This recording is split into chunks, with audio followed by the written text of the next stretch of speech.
Merci Seigneur Jésus pour la grâce que nous accorde ton Esprit Saint ce soir de sonder les Écritures pour qu'il nous enseigne ce qu'elles cachent comme vérité parce que c'est lui le meilleur enseignant. Donne-nous de comprendre le sens de ta parole Saint-Esprit au nom de Jésus-Christ. Amen. Je vous salue donc, mes bien-aimés, dans le Seigneur en Jésus-Christ. Ce soir, nous allons parler d'un thème intitulé « Le reniement de l'apôtre Pierre ». Cela nous vient du livre de Jean, chapitre 18, versets 12 à 27. Notre frère va faire la lecture. La cohorte, le tribun et les huissiers des Juifs se saisirent alors de Jésus et le lièrent. Ils l'amenèrent d'abord chez Anne, car il était le beau-père de Caïphe, qui était souverain sacrificateur cette année-là.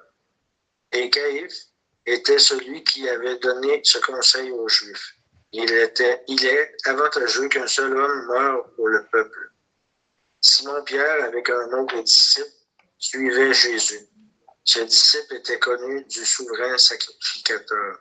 Et il entra avec Jésus dans la cour du souverain sacrificateur.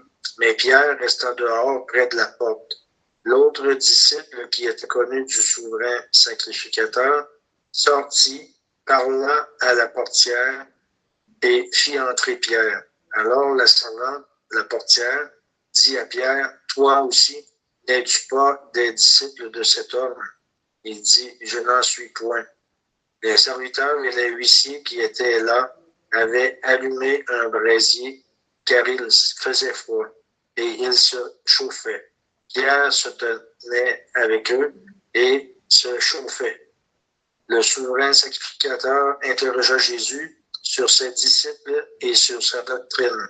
Jésus lui répondit, « J'ai parlé ouvertement au monde, j'ai toujours enseigné dans la synagogue et dans le temple où tous les Juifs s'assemblent, et je n'ai rien dit en secret. Pourquoi m'interroges-tu?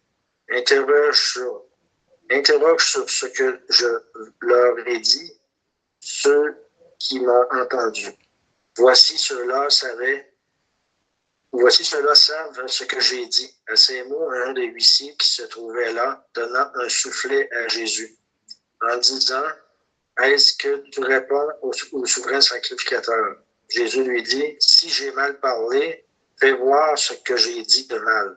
Et si j'ai bien parlé, pourquoi me frappes-tu? » Anne l'envoya lié à Caïphe, le souverain sacrificateur. Simon-Pierre était là et se chauffait. On lui dit, « Toi aussi, n'es-tu pas de ses disciples? » Il le nia et dit, « Je n'en suis point. » Un des serviteurs du souverain sacrificateur, parent de celui à qui Pierre avait coupé l'oreille, dit, « Ne t'ai-je pas vu avec lui dans le jardin? » Pierre le nia de nouveau et aussitôt le coq chanta. Amen. Et aussitôt le coq chanta.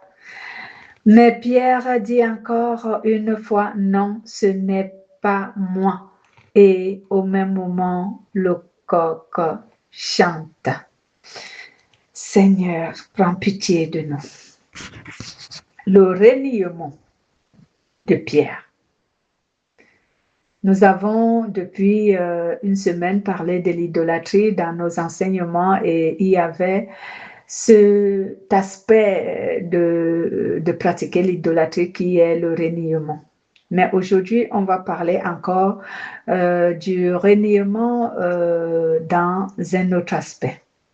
Le reniement de Pierre était une faiblesse suscitée par la peur du danger et non par le rejet absolu de la personne de Jésus-Christ ou alors par le rejet de la parole de Dieu ou du Saint-Esprit. Parce que c'est le rejet absolu de la parole de Dieu qui est ici une idolâtrie. Quand tu rejettes la parole de Dieu, quand tu rejettes la volonté de Dieu, quand tu rejettes Jésus, à ce moment, tu pratiques l'idolâtrie.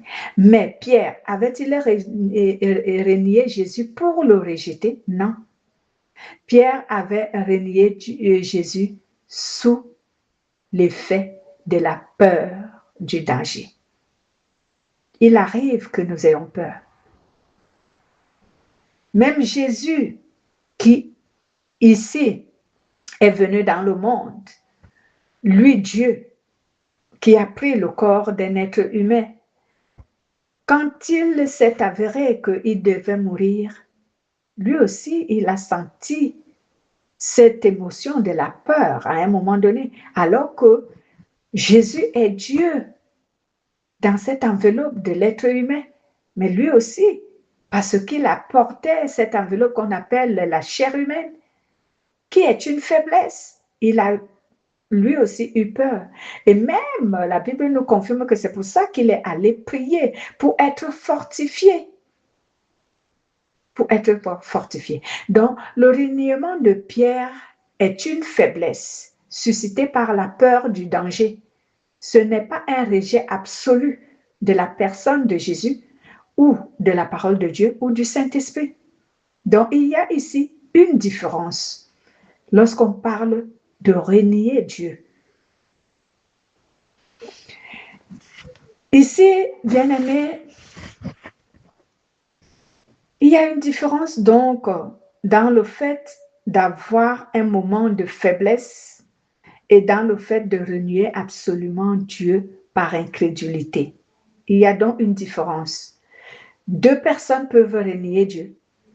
Et au jour du jugement dernier, les gens seront surpris que l'une d'elles est rachetée, sauvée, et que l'autre est en enfer. Mais les gens diront, mais ce n'est pas juste. Les deux ont renié Dieu. Mais il faudrait comprendre, c'est pour cela que j'essaye souvent d'entrer dans la profondeur de la parole de Dieu, qui est la volonté de Dieu, qui nous présente comment Dieu fonctionne, afin que nous comprenions vraiment Dieu et voir même son jugement. Deux personnes, comme je disais, peuvent renier Dieu.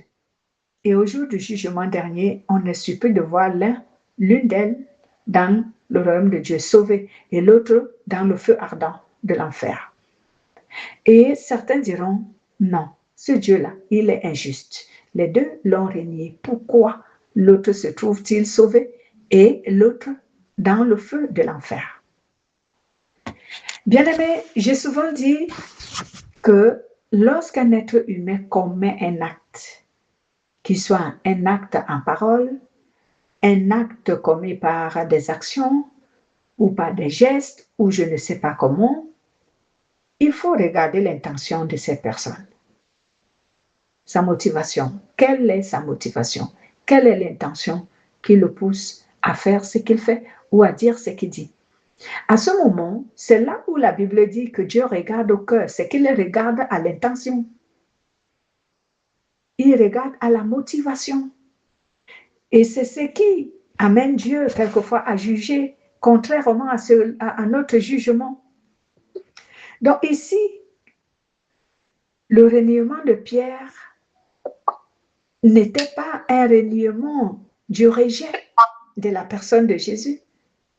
Pierre ne rejetait pas Jésus, mais il avait peur du danger. Il avait peur de la mort. Par contre, il y a ceux qui renient Jésus, qui renient Dieu par incrédulité. C'est qu'ils le rejettent carrément. Il ne veut pas de lui. Il ne veut pas croire en lui. Mais est-ce que Pierre ne voulait pas de Jésus? Ce n'est pas le cas. Pierre voulait de Jésus. Il l'aimait. Et quand il avait même dit que je te suivrai partout où tu iras, il était sincère. Mais la chair qui ne supporte pas la souffrance, le danger, Pierre a eu peur et il a renié son roi qu'il a beaucoup aimé. Il l'a renié. Pas par incrédulité, mais sous l'effet de la peur. Ce qui prouve d'ailleurs que c'était sous l'effet de la peur, ce qui prouve d'ailleurs que Pierre était dans une position de faiblesse, il passait les moments de faiblesse. Ce sont des nombreuses larmes que Pierre a versées après s'être rendu compte qu'il a renié celui qu'il aime par-dessus tout. Il a beaucoup pleuré. Et ici, la Bible nous décrit que les pleurs sont le symbole de la repentance.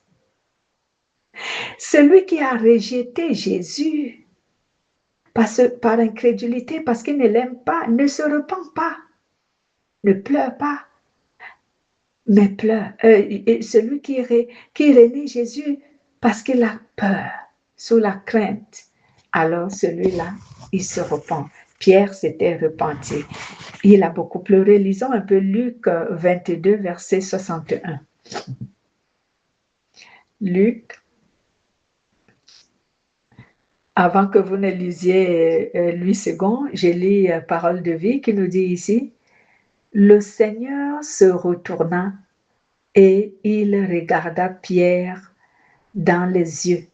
Alors Pierre se rappelle ce que le Seigneur lui avait dit. Il lui avait dit, aujourd'hui, avant que le coq chante, tu diras 3 fois que tu ne me connais pas. Pierre sort de la cour et il pleure beaucoup. Quelle est votre version, Louis II? Le Seigneur s'étant retourné, regarda Pierre, et Pierre se souvint de la parole que le Seigneur lui avait dite. Avant que le coq chante, aujourd'hui tu me renieras 3 fois. J'arrête là? Ben, c'est 61? 62. 62 aussi? Oui. Et étant sorti, il pleura amèrement. Étant sorti, il pleura amèrement. Bien-aimé, celui qui renie Jésus par incrédulité ne pleure pas. Il n'a pas de regret, il n'a pas de remords. Il ne veut pas de Jésus, il n'aime pas Jésus, donc il n'a pas de remords, il n'a pas de regret. Mais celui qui renie Jésus par l'effet de la peur, d'une manière spontanée, il dit non, je ne le connais pas parce qu'il a peur. Lui, dans son cœur, il regrette de l'avoir dit. Il part et il pleure, il se repent. Donc l'apôtre Pierre s'était repenti parce qu'il avait beaucoup pleuré après avoir commis cet acte. Il peut donc arriver qu'un véritable chrétien, oui, quelqu'un qui a la crainte de Dieu, il peut arriver que sous l'effet d'une faiblesse, d'une épreuve, il renie le Seigneur, soit en se soumettant à un péché, en succombant à un péché, soit d'une manière spontanée en commettant un péché, parce qu'il est dans une faiblesse. Je ne veux pas ici motiver les gens à pécher parce qu'ils sont dans la faiblesse. Non, ce n'est pas mon intention. Si je le fais, c'est que ce serait même contre la parole de Dieu. Mais je sais que cela peut arriver. Je veux ici encourager les véritables disciples de Jésus, les véritables chrétiens, que vous pouvez être dans la faiblesse, mais ce qui le prouvera, c'est votre repenti. Parce que, bien aimé, celui qui se dit être dans la faiblesse et qui ne se repent pas, il n'était pas dans la faiblesse. Il l'a fait exprès. C'est là où je veux marquer la différence. Parce que les chrétiens, certains succombent au péché. Les chrétiens, certains même se soumettent au péché. Les chrétiens, même certains même pratiquent le péché. Parce qu'il faut que j'utilise les 3 mots qui permettent de bien comprendre. Il y a certains chrétiens qui pratiquent le péché comme des païens. Eux, ils pratiquent, ils vivent dans le péché. Il y a les chrétiens qui se soumettent au péché. Et oui, ceux-là, ils se soumettent au péché, quelquefois inconsciemment, quelquefois intentionnellement. Et il y a des chrétiens qui succombent au péché. Ceux-là, c'est intentionnellement. pardon, je veux dire involontairement. Ils ne le font pas intentionnellement. Ils se soumettent, ils succombent au péché. Mais on reconnaît un chrétien qui s'est soumis au péché, un chrétien qui a peur, qui a la crainte de Dieu, j'aimerais dire, un chrétien qui aime Jésus. On reconnaît ce chrétien par son repenti. Parce que tous nous péchons. Mais c'est le repenti qui définit si ce chrétien est vrai. Si ce chrétien a la crainte de Dieu, si ce chrétien aime Dieu, c'est par le repenti. Il y a ceux qui ne se repentent pas. Ils ne se repentent pas. Je ne parle pas de la confession des lèvres, qu'on parle de confession des péchés. Non, non, non. Pour moi, la confession des lèvres, que les gens confessent leur péché là, comme une récitation à la volée, pour moi, ça n'a aucune importance. Peut-être que ça touche Dieu, oui, mais moi, je trouve ça comme un cinéma. Ce n'est pas ça que j'appelle le repenti. Le repenti, c'est le regret sincère. Tu as pris conscience du mal que tu as fait et tu regrettes amèrement de l'avoir fait. C'est ça le repenti dont je parle ici. Tu es mal au-dedans de toi, tu es mal dans ton cœur, tu ne supportes pas ce que tu as fait. Je peux même utiliser ce mot, tu es malade pour avoir fait ce que tu as fait, tu es malade. Tu ne te regardes même pas toi-même parce que tu as même honte de toi-même de l'avoir fait. Tu regrettes. Tu regrettes. Alors, tu tombes aux pieds de Jésus-Christ et tu pleures, tu lui demandes pardon. C'est ce que Pierre avait fait. C'est ce que l'apôtre Pierre avait fait. Il avait honte d'avoir renié le Seigneur. Il était mal dans son cœur d'avoir renié le Seigneur. Il est tombé les pieds au sol, les genoux au sol, et il a pleuré amèrement d'avoir renié le Seigneur. Bien-aimé, c'est le repenti. Et je veux ici attirer l'attention des chrétiens, que ce soit les chrétiens qui sont des leaders, que ce soit des chrétiens qui sont des simples fidèles. Tu ne peux reconnaître la sincérité d'un être humain que dans son repenti. La manière dont il se repent d'avoir fait le mal. C'est à ce niveau que tu vas reconnaître cette personne, si elle est sincère ou c'est un manipulateur, un joueur. Et beaucoup de chrétiens parmi nous aujourd'hui, nous sommes comme ça. Notre repenti ne se voit pas. On confesse des lèvres que nous nous sommes repentis, mais notre conduite n'atteste pas qu'on s'est vraiment repenti. Notre comportement, notre conduite, nos actes, nos paroles n'attestent pas. Bien aimé, quelqu'un qui s'est bien repenti ne recommence pas. Cette personne ne recommence pas à faire la même chose. Parce que la dernière fois qu'elle l'a faite, elle était mal. Pour se reprendre, il lui a fallu beaucoup de pleurs auprès de Jésus.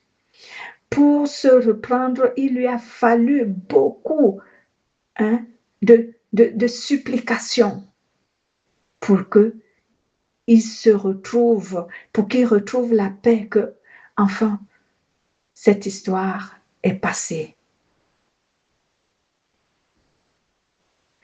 Mais il y a des chrétiens, dès qu'on lui dit, eh ben, tu ne te repens pas, il parle là, il sort les paroles de sa bouche, il confesse, eh ben, pardonne-moi, mais il n'est pas sincère. Demain, il recommence, il refait la même chose. Et pourtant, il y a des jours, il t'a demandé pardon.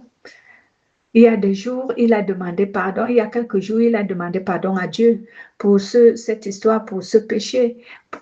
Il est venu devant toi. Moi, je les appelle souvent des comédiens. Ce sont des comédiens et des manipulateurs. Autant mieux fermer ta bouche si tu n'es pas sincère. Ne viens pas mentir à dire j'ai demandé pardon, mais tu as demandé pardon et tu as recommencé. Je sais que Dieu nous demande beaucoup, comme lui-même il a dit, je demande beaucoup à celui que j'ai beaucoup confié.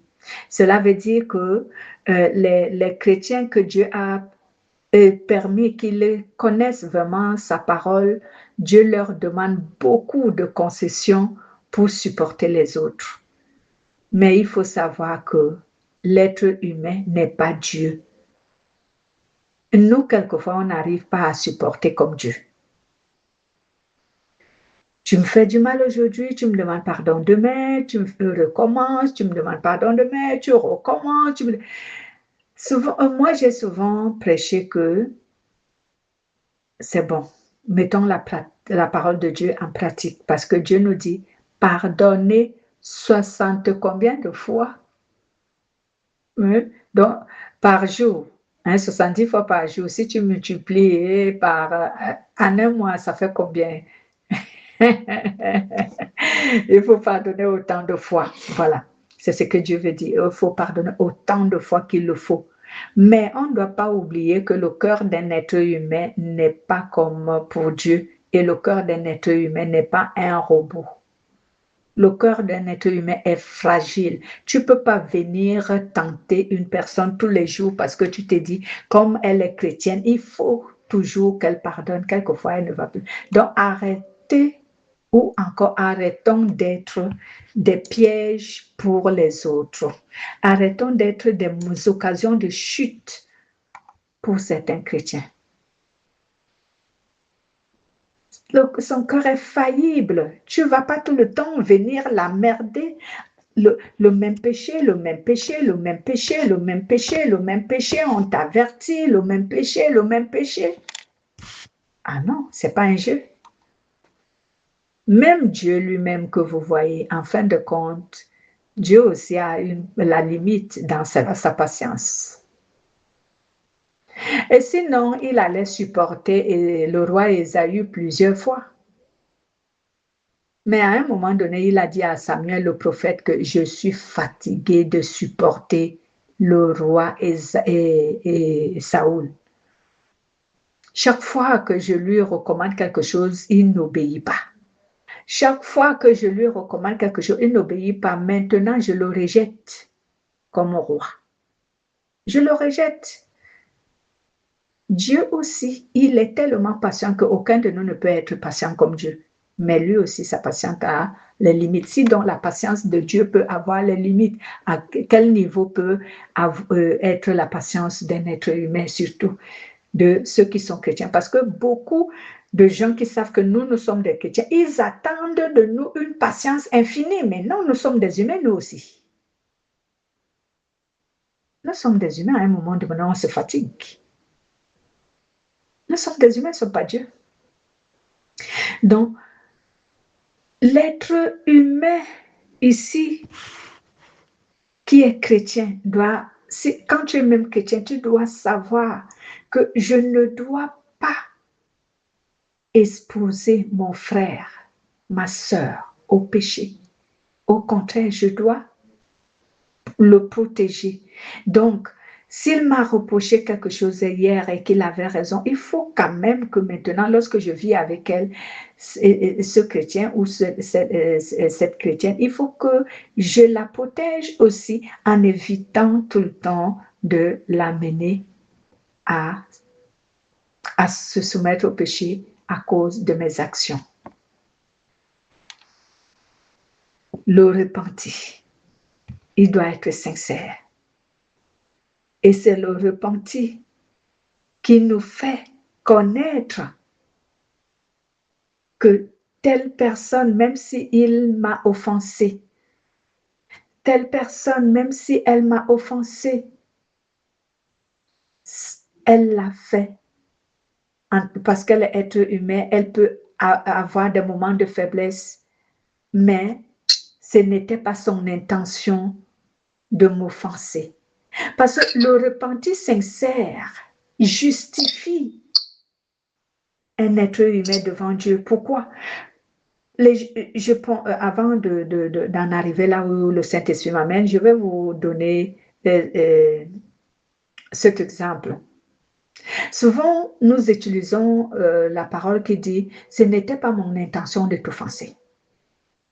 Mais qu'est-ce que tu as fait pour me prouver que ce que tu m'as fait n'était pas ton intention? Ce que tu dois faire pour me le prouver, c'est ton repenti. C'est ta repentance. Si tu regrettes sincèrement, alors cela va m'attester. Cela va me prouver que ce n'était pas ton intention. Mais si tu ne te repens pas sincèrement, je comprends que ton intention était de me faire ce que tu m'as fait. L'apôtre Pierre s'est repenti sincèrement, ce qui veut dire que son intention n'était pas de renier Jésus, alors que Jésus l'avait prédit cela quelque temps avant. Parce que d'autres personnes diraient, ah ben non, il ne pouvait pas renier Jésus parce que Jésus l'avait prévenu. Hein, pourquoi il n'a pas fait attention de la parole que Jésus lui avait donnée bien avant? Jésus l'avait prévenu. Mais pourquoi il n'a pas fait attention? Mais si il n'a pas fait attention, pourquoi? Parce que c'est un être humain. Lorsque cela est arrivé, il a pensé à se protéger. Comme je dis, c'était sous l'effet de la peur. Il voulait se protéger. Il a d'abord vu combien Jésus va souffrir et il s'est dit, moi aussi, souffrir de cette même manière. Mais il s'est repenti et dans sa repentance, autant pour moi, il a été justifié qu'il ne l'a pas fait intentionnellement.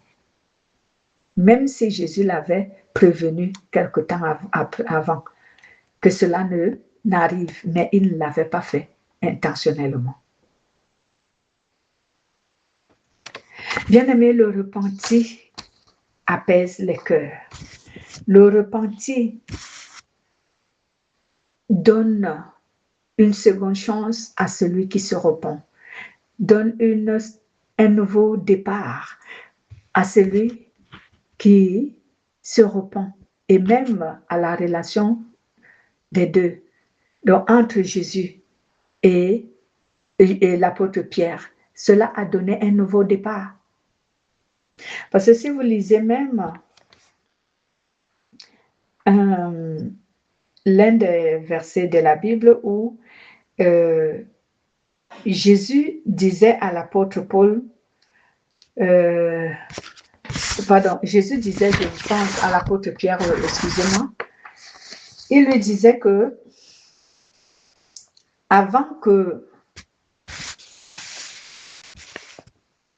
pendant que tu marches avec moi, autant pour moi, le diable t'a réclamé, voilà. Le diable t'a réclamé. Il vous a même réclamé tous. Mais toi, Pierre, j'ai prié pour toi pour que ta foi ne défaille pas. Et lorsque tu seras vraiment converti également tes frères. Lorsque tu seras convertis tes frères. Parce qu'à un moment donné, les enfants de Dieu ne savent pas que notre foi est souvent mise à l'épreuve. Et lorsque notre foi est mise à l'épreuve,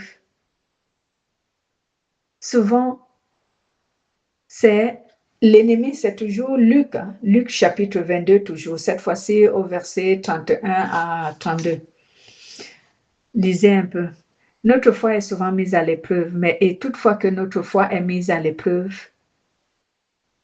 la sincérité de notre cœur, même lorsque nous nous soumettons au péché, pour savoir que notre péché n'était pas intentionnel, c'est notre repentance qui le justifie. C'est notre repentance qui l'atteste. Lisez d'abord, toujours Luc. Le Seigneur dit, Simon, Simon, Satan vous a réclamé pour vous cribler comme le froment. Mais j'ai prié pour toi afin que ta foi ne défaille point.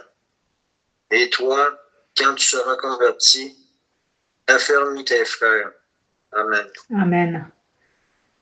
Donc, nous voyons ici que l'apôtre Pierre n'était pas fortifié comme il se devait. Pourquoi? Parce qu'il n'avait pas le Saint-Esprit. Le Saint-Esprit n'avait pas encore été donné aux hommes.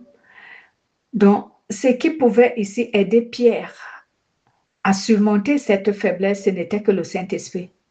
Mais il était tout seul, il n'avait pas le Saint-Esprit.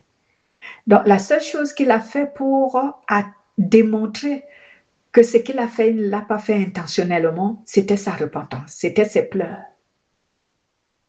Rien que ses pleurs. Et cela l'a justifié. Cela l'a justifié devant le Seigneur. Ou, lorsque nous voyons encore la marche de l'apôtre Pierre, à partir de cet instant, jusqu'au jour de sa mort, jamais plus l'apôtre Pierre n'a renié Jésus. Au contraire, il a affronté toutes les étapes de la souffrance qu'il a rencontrées en annonçant Jésus, en témoignant Jésus. Il a même été face aux autorités pour confirmer sa foi qu'on lui poussait à renier, qu'on lui obligeait même à renier. Je me souviens quelque part, j'ai oublié la référence dans le livre des Actes des Apôtres, où l'apôtre Pierre dit « Devrais-je obéir aux hommes ou à Dieu ?» Il dit « Autant mieux obéir à Dieu si les hommes veulent me détester, et bien qu'ils me détestent. » Donc là, ce n'est plus le même Pierre qui avait renié Jésus lors de son arrestation, mais cette fois-ci, c'est ce Pierre fortifié par le Saint-Esprit. Parce que cette fois-ci, Pierre n'était pas seul. Pierre avait le Saint-Esprit avec lui. Et le Saint-Esprit le fortifiait que Pierre ne pouvait plus renier Jésus. Cette fois-ci, Pierre était prêt à aller jusqu'à la mort. Donc la parole qu'il avait donnée à Jésus bien avant, il l'avait vécue. Il a dit à Jésus, je ne te renierai pas, je serai avec toi, même pendant la mort, même si la mort arrive. Et Pierre a confirmé sa parole, il a vécu sa parole parce qu'il est mort à cause de la bonne nouvelle et à cause de sa foi en Jésus. Et il a tenu, il n'a plus renié le Seigneur. Donc, lorsque tu traverses les moments de faiblesse, oui, tu peux te succomber au péché. Et n'oublions pas que les épreuves seront toujours là pour nous pousser à manifester notre faiblesse, mais pour nous relever, pour prouver que ce n'était pas intentionnel, c'était vraiment parce que nous traversions des moments de faiblesse, nous devons nous repentir. Nous devons nous repentir. Lisons Proverbe 24 au verset 16. Proverbe 24 au verset 16.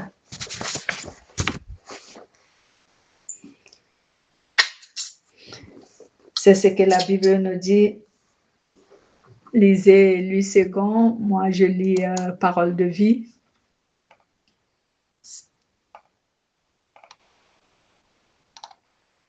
Car cette fois le juste tombe et il se relève, mais les méchants sont précipités dans le malheur. Amen. Cette fois le juste tombe, mais il se relève. Ici, Parole de vie nous dit ceci, celui qui agit bien peut tomber cette fois. Il se relèvera toujours. Au contraire, ceux qui agissent mal sont renversés par le malheur. Donc, la parole de Dieu nous démontre ici que lorsque un enfant de Dieu véritable agit mal, il se repent toujours parce que le mal n'est pas en lui. Ce qu'il a fait en mal, il ne l'a pas fait intentionnellement. Il l'a fait sous pression. Sous pression, soit de la peur, soit de ce qu'on appelle souvent être dans un dilemme. Quel choix faire, bien qu'on a toujours le choix. Mais quelquefois, l'enfant de Dieu sous l'effet de la peur, choisis le négatif, choisis de désobéir à Dieu. Aucun être qui est chrétien ne peut me dire que moi, je ne suis pas arrivé à ce niveau, et tous les chrétiens arrivent à ce niveau, où tu es face à un dilemme, tu es un véritable enfant de Dieu, tu crains Dieu de tout ton cœur, tu connais sa parole, et tu te retrouves là où il faut que tu choisisses Dieu, mais à cause de cet fait de vouloir te protéger de la souffrance, tu choisis de désobéir à Dieu. Est-ce que je dis que c'est correct? C'est pas correct, c'est pas permis, mais cela peut arriver. Mais ce qui va justifier que tu étais sincère dans ton amour pour Dieu, c'est ta repentance. C'est ta repentance. Lorsque tu vas te repentir sincèrement, alors cela, le Seigneur saura. Le Seigneur va te pardonner et il saura que tu l'as fait sous pression. Ce n'était pas ton intention de le renier. Quelquefois, nous croyons que nous pouvons faire. Que nous pensons que en disant non à ce qu'il fallait dire oui, l'ennemi va nous laisser tranquille. Mais non, il ne va pas nous laisser tranquille. C'est juste pour lui l'occasion de dire au Seigneur, tu as vu, tu te disais que c'est ton enfant, il ira avec toi jusqu'à la mort, mais voilà qu'il a eu peur de la mort, il t'a renié. Mais reviens au Seigneur par la véritable repentance et le Seigneur va te pardonner. Ce n'est pas tous les chrétiens qui ont le courage de dire « je préfère mourir ». Tous n'ont pas ce courage. Mais est-ce que cela veut dire que parce qu'ils n'ont pas ce courage, ils ne sont pas sincères? Ils sont sincères dans leur foi. Ça dépend de la force de l'esprit que chacun de nous a. Il y a ceux qui disent « non, je ne connais pas le Seigneur » comme Pierre l'a dit. Mais leur intention n'était vraiment pas de renier le Seigneur ou de désobéir au Seigneur. Et ils regrettent de l'avoir fait. Je sais que cela a des conséquences. Mais la repentance repart tout. La repentance sincère repart tout. Cela ramène le cœur de Dieu.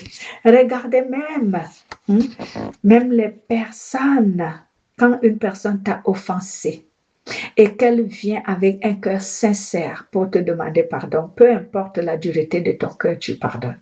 Quand le pardon est sincère. Oui, lorsque le pardon est sincère, tu pardonnes. Quel que soit l'acte. Un pardon sincère ne s'ignore pas, en dehors de la manipulation de certains. Mais un pardon sincère ne s'ignore pas. On n'ignore pas que cette personne, elle est sincère, son pardon est sincère. Ça ne s'ignore pas. Et comme peut-être que je parlerai des signes qui prouvent que le pardon d'une personne est sincère, afin que peut-être ceux qui m'écoutent souvent puissent maintenant réaliser lorsqu'ils demandent pardon, si leur pardon est sincère ou non, ou ceux qui reçoivent le pardon de certains, qu'ils discernent si leur pardon est sincère ou non. Je pense que je parlerai de ça, j'enseignerai sur la véritable repentance, la vraie disposition de cœur d'une personne qui demande pardon avec beaucoup de sincérité. Voilà donc ici, nous pouvons donc comprendre qu'il y a renié Dieu et renié Dieu, et ce qui justifie que notre reniement n'était pas une idolâtrie, ce n'était pas une incrédulité, ce n'était pas le fait de rejeter absolument Dieu parce que nous ne l'aimons pas ou que nous ne croyons pas en lui, mais que c'est un moment de faiblesse que nous avons traversé, c'est notre repentance sincère qui le prouve. Et si notre repentance est sincère, alors Dieu tient compte de cette repentance et cette repentance autant pour moi, et il oublie le péché commis, parce que la Bible déclare que lorsque Dieu pardonne, il efface le péché. Voilà notre thème de ce soir. Y a-t-il des interventions? le verset de Actes, est-ce que tu l'avais? Le verset des Actes, je ne l'ai pas donné. Vous voulez le verset des Actes, là où l'apôtre Pierre avait dit que vaudrait mieux pour lui de mourir que d'obéir aux humains? Ouais. Oui, bon, je ne l'ai pas ici. Et c'est pas peut-être, est-ce que c'est Acte 12? Bon, j'ai bien dit que je ne le reconnaissais pas en tête, mais je sais que c'est dans le livre des Actes.